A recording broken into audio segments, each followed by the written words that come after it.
There was a space on the wall where a face used to be. At first, it did not look like a crime scene. It looked like a pause, a small interruption in the careful order of a great museum. 4 iron pegs remained in place. The surrounding paintings still hung quietly in their frames. The high room was still filled with old light, polished floors, and the low hush of people who had come to look at art. But the place where the portrait had been was empty. A man who had come to work in the gallery noticed it first. He was used to seeing paintings moved from time to time. Sometimes they were taken away to be photographed. Sometimes they were examined. Sometimes they were cleaned. In a museum, absence did not always mean danger. So he waited, and then he asked, and slowly, very slowly, the answer came back. No one had taken the painting to be photographed. No restorer had signed it out. No curator had asked for it. No guard knew where it had gone. A search began inside the building, moving through the corridors, stairwells, locked rooms, and storage spaces. Somewhere in the museum, part of the missing picture's housing was found. The protective frame, the glass, the evidence that the portrait had not been carefully moved. It had been taken. The theft was almost too simple to believe. No dramatic chase, no broken window in the night, no complicated tunnel beneath the city. Just a trusted routine, a familiar coat, a closed museum day, and a man who understood how quiet a famous room could be when no one was looking. For more than 2 years, the painting would be gone. And in those years, the empty space on the wall would become as famous as the portrait itself. Welcome back to the channel.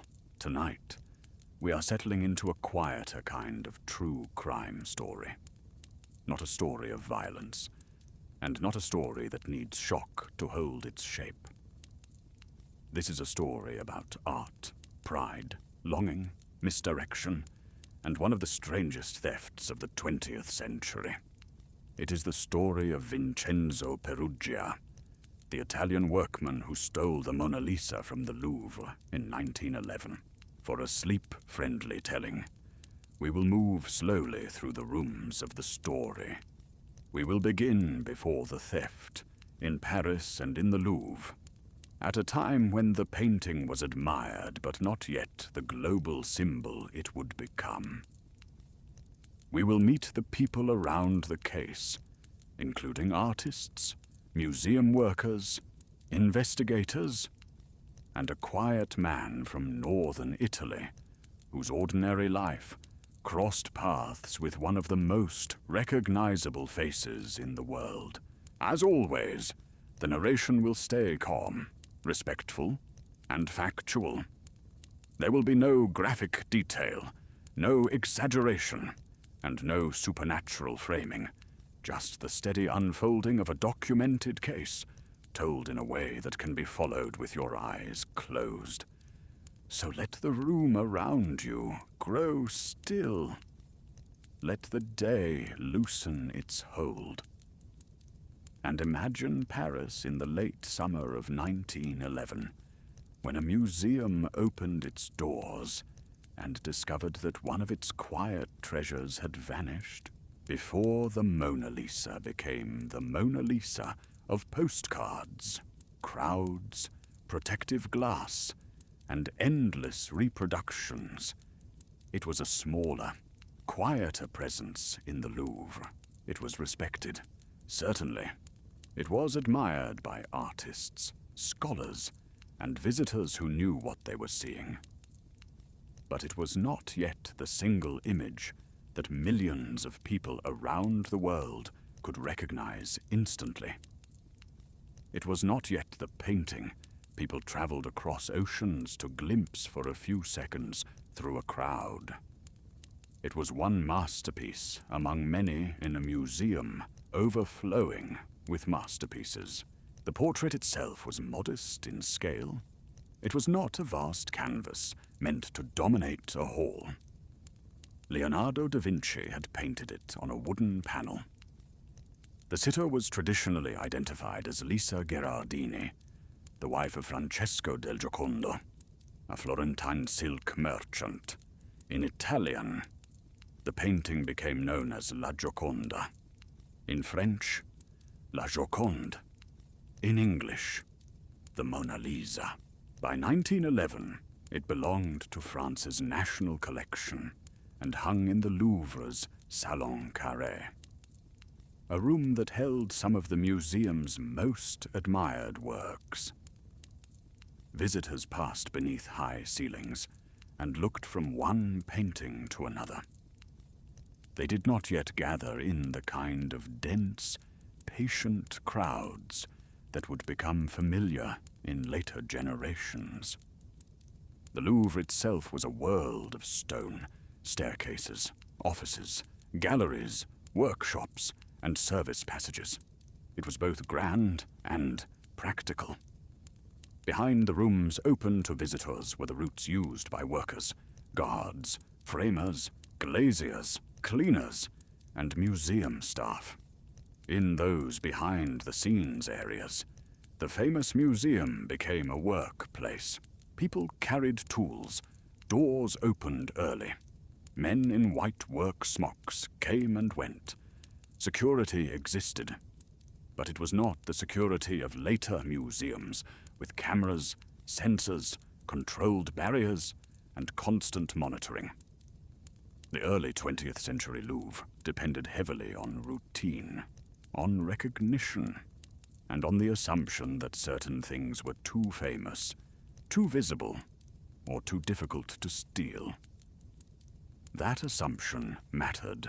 The man at the center of this story was born Pietro Vincenzo Antonio Peruggia on October 8, 1881, in Dumenza, a village in northern Italy near the Swiss border. In later accounts, he is usually called Vincenzo Peruggia. He was not an art dealer. He was not a wealthy collector. He was not a master criminal. He was a working man, a decorator and glazier, part of the large movement of Italian laborers who came to France for work in the late 19th and early 20th centuries. Paris, at the time, was both beautiful and hard. It could be a city of cafes, galleries, boulevards, and electric lights. It could also be a city of cramped rooms, low wages, prejudice, and unstable employment. Italian immigrants were sometimes treated with suspicion. They were needed for labor, but not always welcomed socially. Peruggia lived within that tension. He worked with his hands. He painted, cut glass, and took jobs where he could find them. At one point, he worked at the Louvre as a glazier, helping with protective glass and cases for paintings. That work gave him practical knowledge of the museum. He understood how staff entered. He understood what a workman might wear. He understood that a man with tools and a white smock could blend into the background of a place that depended on men like him to function. He also had a connection, direct or indirect, with the protective housing around the Mona Lisa. That detail has become central to the story. The painting had recently been placed behind protective glass, partly because museums were becoming more aware of the possibility of damage. The Mona Lisa, delicate and old, needed safeguarding. But the very system meant to protect, it also involved workers who knew how it was mounted, how it could be opened, and how it could be moved. Peruggia's later explanation for the theft was patriotic. He said he believed the painting belonged in Italy. Leonardo was Italian, and Peruggia claimed the portrait should be returned to the land of its maker. But that explanation was never entirely simple. The Mona Lisa had not been looted by Napoleon, as Peruggia seemed to believe, or claimed to believe. Leonardo had brought the painting to France during the final years of his life, when he entered the service of King Francis I. Over time, the painting became part of the French royal collection, and then the Louvre. Still, the idea of returning Italian art to Italy had emotional force. During and after the Napoleonic era, many works of art had been removed from Italy by French forces, and the memory of that cultural loss was real.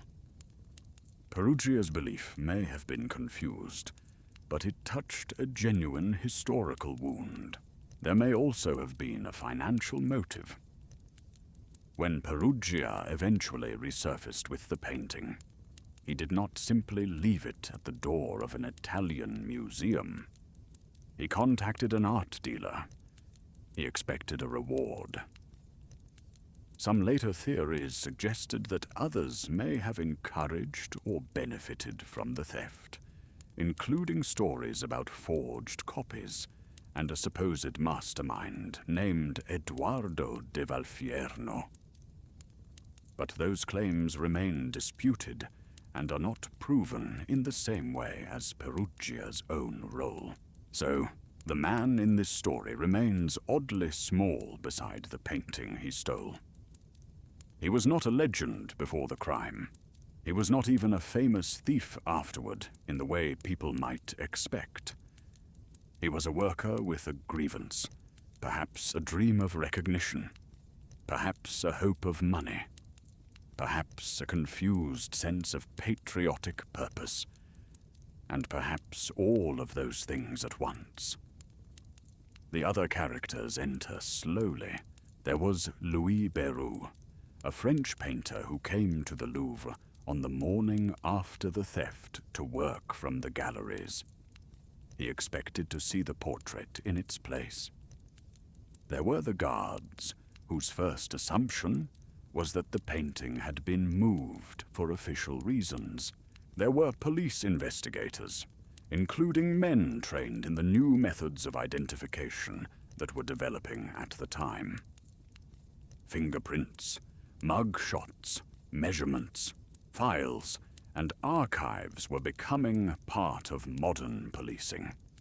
But the systems were still imperfect and often poorly connected.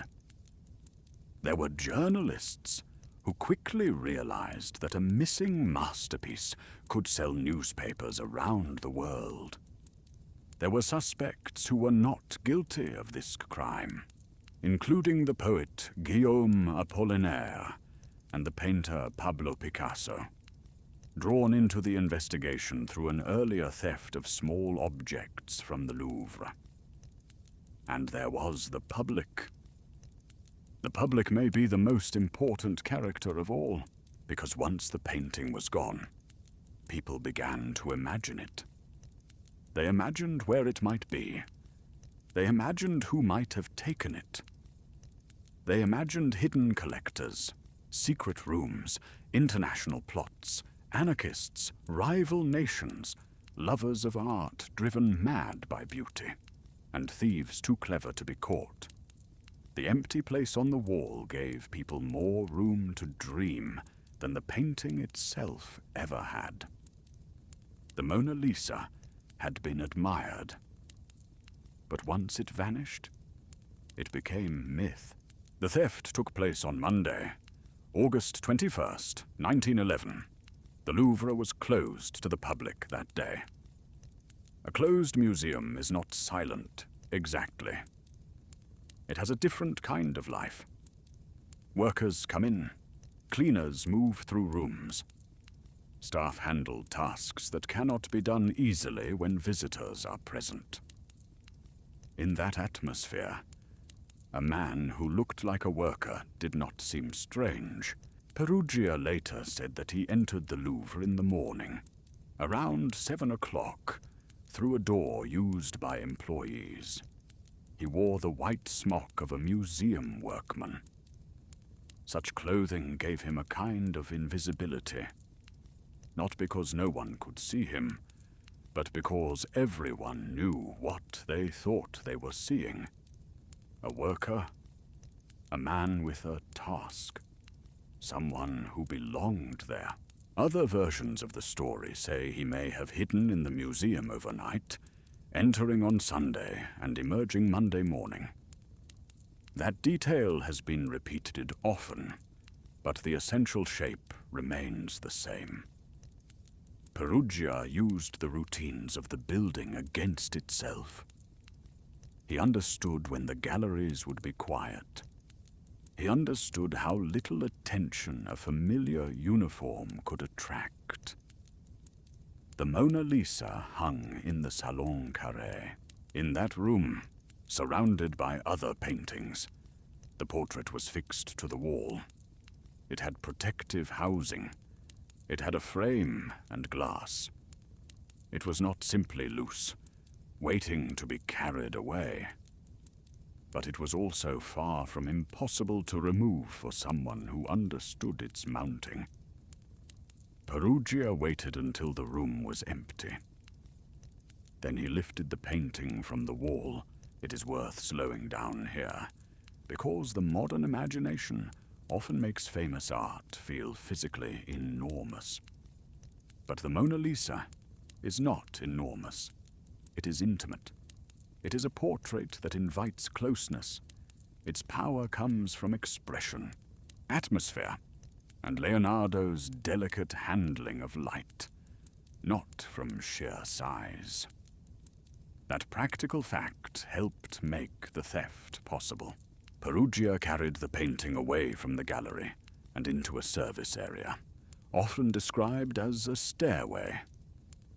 There, he removed the frame and protective glass. Those discarded parts would later become crucial evidence, because they showed that the painting had not been officially moved. It had been stripped down to the wooden panel beneath. At some point, Peruggia wrapped or concealed the painting with his work smock. Some tellings say he hid it under the smock he was wearing. Others suggest he wrapped the panel and tucked it under his arm. The difference matters to historians, but for the crime itself, the meaning is clear. The world's future icon left the Louvre not as a grand object under guard, but as a compact wooden panel carried by a workman. There is a widely repeated detail that a locked door nearly stopped him. In that version, Peruggia tried to leave by a service door and found it would not open.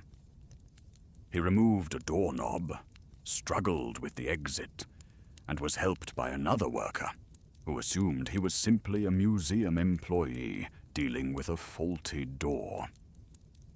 The detail is almost too strange, but it fits the mood of the entire case. The theft succeeded not through brilliance, but through ordinary assumptions. No one expected the unthinkable to be happening in such a simple form. Once outside, Peruggia walked away. Paris continued around him. The Louvre remained in place. The Salon Carré remained still. And for a time, no one knew. The painting was not immediately missed in the way a modern museum might notice an alarm, a sensor, or a camera feed. The absence had to become visible to a person. It had to be seen and then questioned. That happened the next day. On Tuesday, August 22nd, painter Louis Béroux arrived at the museum. He was accompanied in some accounts by the engraver, Frédéric Laguilherme. Béroux had work to do. He expected to study or sketch the gallery, and he expected the Mona Lisa to be where it belonged. Instead, he saw an empty space. At first, this was annoying more than terrifying. Paintings were sometimes removed by museum photographers. Peruggia asked a guard about it. The guard, not alarmed at first, thought the painting might have been taken for photography. Time passed. The answer came back. It was not with the photographers. Now the absence changed meaning. A small administrative uncertainty became a major alarm. Museum staff began searching. Rooms were checked. Offices were checked. The building was explored. Eventually, the frame and glass were found, abandoned away from the gallery. The painting itself was gone. The Louvre closed. Police were called. The museum that had seemed too important, too public, too full of authority to be vulnerable, had been quietly embarrassed by a man who knew how to pass as ordinary. The crime was not violent. No one had been harmed. No guard had been attacked. There was no confrontation in the gallery. Yet the shock was enormous, because the theft touched something deeper than property. It touched national pride. It touched the idea that museums could protect the past. It touched the uneasy relationship between art and ownership, between countries and cultural memory, between a painting's birthplace and its legal home, and perhaps most of all, it touched the new power of mass media.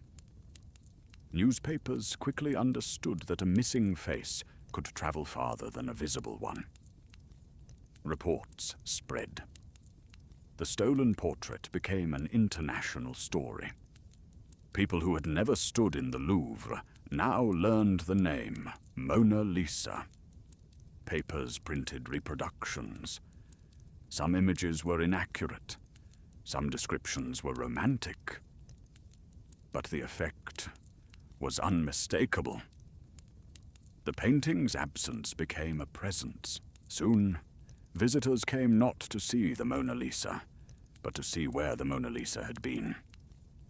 There is something quietly haunting about that. A painting can be present in one place, but a missing painting can be present everywhere.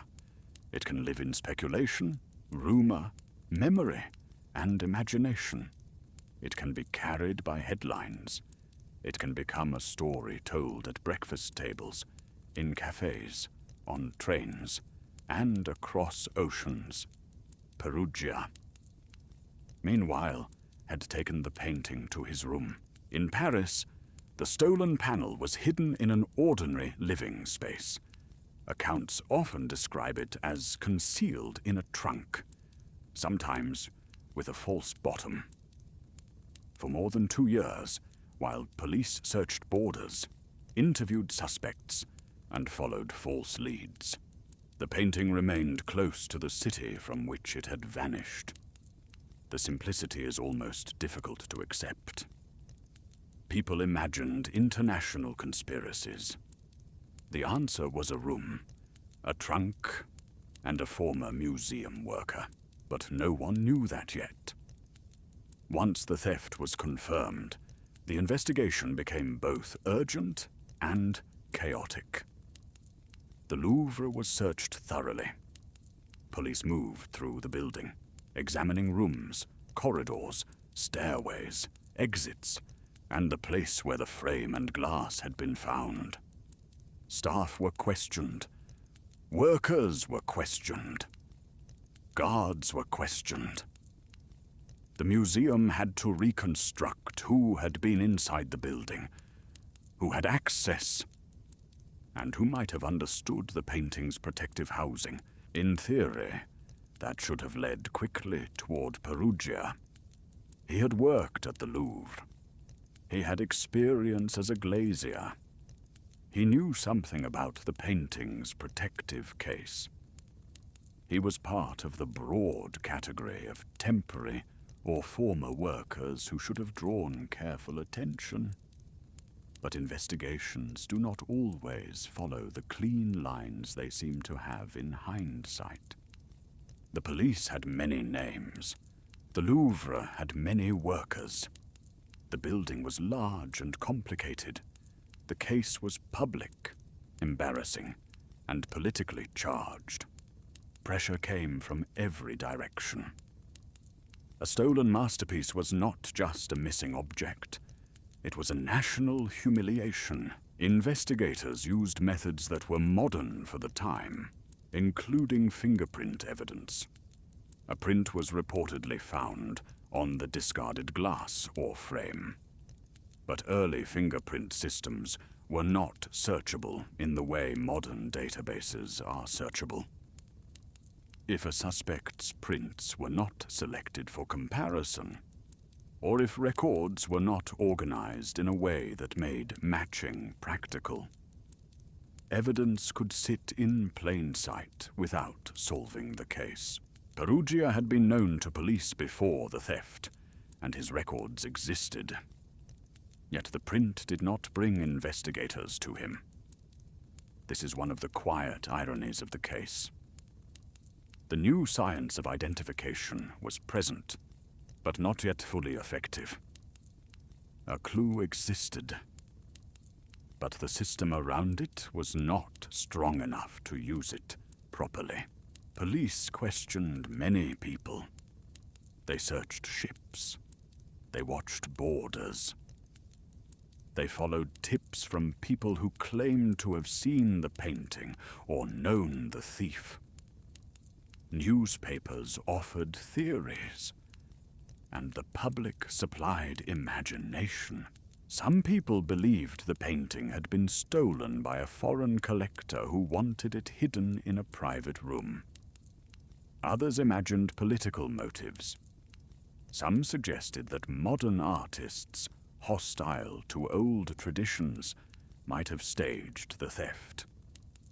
The case absorbed the anxieties of the age: art, nationalism, immigration, modernism, museum authority, and media spectacle, all gathered around a single empty space. The investigation also pulled in names that now seem startling. Guillaume Apollinaire, the poet and critic, was arrested in September 1911. His connection came through another man, Géry Pierret, who had stolen small objects from the Louvre in the past. Pierret had ties to Apollinaire, and those stolen objects connected indirectly to Pablo Picasso, who had acquired ancient Iberian statuettes years earlier. Picasso was questioned. The image of Picasso as a suspect in the theft of the Mona Lisa has become one of the most memorable side stories in the case. But neither Picasso nor Apollinaire stole the painting. They were drawn into the investigation because of the Louvre's earlier security weaknesses and the circles of avant-garde artists and writers who had handled or known about other stolen objects. The real thief was elsewhere. Peruggia was reportedly interviewed, but not treated as the central suspect. He remained in Paris for a time, with the painting hidden near him. It is possible to imagine the emotional atmosphere of those months. The newspapers were full of the case. The city spoke of it. The museum mourned it. The police chased it. And Peruggia lived with the stolen panel in his possession. What does a thief do with a painting too famous to sell? That question lies at the heart of many art crimes. A jewel can be broken down. Gold can be melted. Cash can be spent. But a famous painting becomes dangerous the moment it is stolen. Its identity is its value, and its identity is also what makes it nearly impossible to move. The Mona Lisa could not be shown openly. It could not be sold easily to any honest dealer. It could not be enjoyed publicly. It could only be hidden. For more than 2 years, Peruggia waited. During that time, the painting's fame grew. The theft had transformed it. The more the world looked for it, the more important it became. The missing portrait appeared in newspapers, conversations, songs, jokes, and rumors. Its absence made people feel they knew it. In a strange way, Peruggia had trapped himself. The thing he had stolen became too famous to use. Eventually, he took the painting to Italy. In late 1913, Peruggia contacted Alfredo Geri, an art dealer in Florence. He used a form of the name Leonardo, a telling choice, as if he were wrapping himself in the authority of the artist whose work he carried. He claimed to have the stolen painting and suggested that it belonged in Italy. Geri did not simply accept the offer. He contacted Giovanni Poggi, director of the Uffizi Gallery. Together, they arranged to meet Peruggia. The meeting took place in Florence, at a hotel often identified as the Hotel Tripoli Italia. There, Peruggia showed them the painting. It had been hidden in a trunk. When the panel emerged, Geri and Poggi recognized that this was not a copy casually offered by an eccentric man. It appeared to be the missing work itself. Still, they needed to be careful. They arranged to take the painting for examination, explaining that it needed to be authenticated. At the Uffizi, experts compared the panel to records and photographs. Details matched. The painting was genuine. The Mona Lisa had been found. Peruggia was arrested in December 1913. By then, the painting had been gone for more than 2 years. The recovery produced a new wave of public excitement.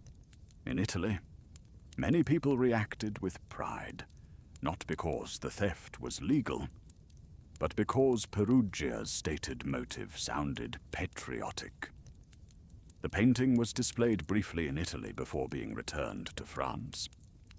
Crowds came to see it. The image that had vanished from Paris now drew even more attention because it had returned from mystery. Peruggia went on trial in Italy in 1914. He argued that he had acted for patriotic reasons. He said he wanted to return the painting to Italy. The court did not treat him as an innocent man, but the sentence was relatively light. He was initially sentenced to a longer term, but after appeal, he served only months in prison. The case was solved in the practical sense. The thief was known.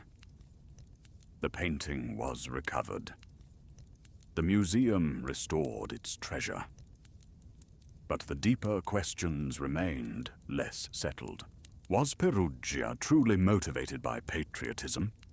Or was that explanation shaped after the fact because it sounded noble? Did he hope for money? Did he expect a reward? Was he acting alone, or had someone encouraged him? The claim that a con man named Eduardo de Valfierno had masterminded the theft in order to sell forged copies has fascinated writers for decades. But it remains unproven. It rests heavily on later storytelling rather than firm legal evidence. So, we are left with a man whose act is documented, but whose inner reasons are cloudy.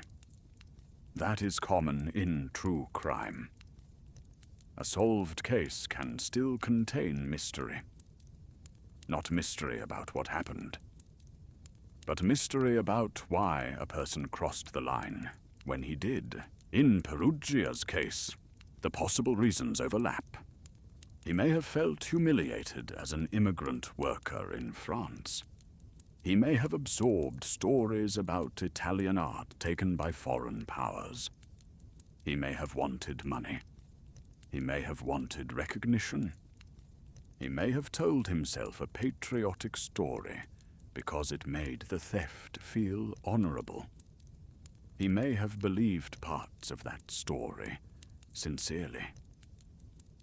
Human motives are rarely as neat as courtroom summaries. After his release, Peruggia did not become the grand figure one might expect from such a famous crime.